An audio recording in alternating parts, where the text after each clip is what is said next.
சில இடத்துல உங்களால இதெல்லாம் செய்ய முடியுமா அப்படின்னு யோசிச்ச இந்த கடகராசி என்பர்கள் இந்த 45 நாட்கள்ல நான் செய்வேன் அப்படின்ற ஒரு துணிச்சல் ஏற்படக்கூடிய ஒரு அமைப்பாக தான் இந்த செவ்வாய் பயிற்சி இந்த ராசி என்பவர்களுக்கு முழுமையான ஒரு மாற்றத்தை தன்னுடைய வாழ்க்கையில கொடுக்க போகுது.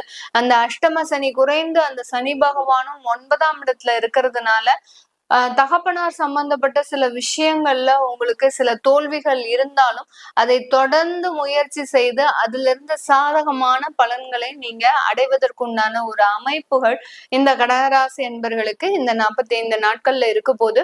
வெளிநாட்டுல இருக்கிறவங்களுக்கு இந்த காலகட்டம் வேலை வாய்ப்பு சம்பந்தப்பட்ட சில அமைப்புகள் மாற்றங்களை கொடுக்கக்கூடிய ஒரு நேரம். இப்போ ஏற்கனவே இருக்கக்கூடிய வேலையில எந்த விதமான பிரச்சனையும் இல்லை அப்படின்னு இருந்தா கூட இந்த காலகட்டம் ஒரு நல்ல ஒரு டிரான்ஸ்பர்மேஷனை நீங்க விரும்பக்கூடிய ஒரு அமைப்பாக தான் இருக்கும். இந்த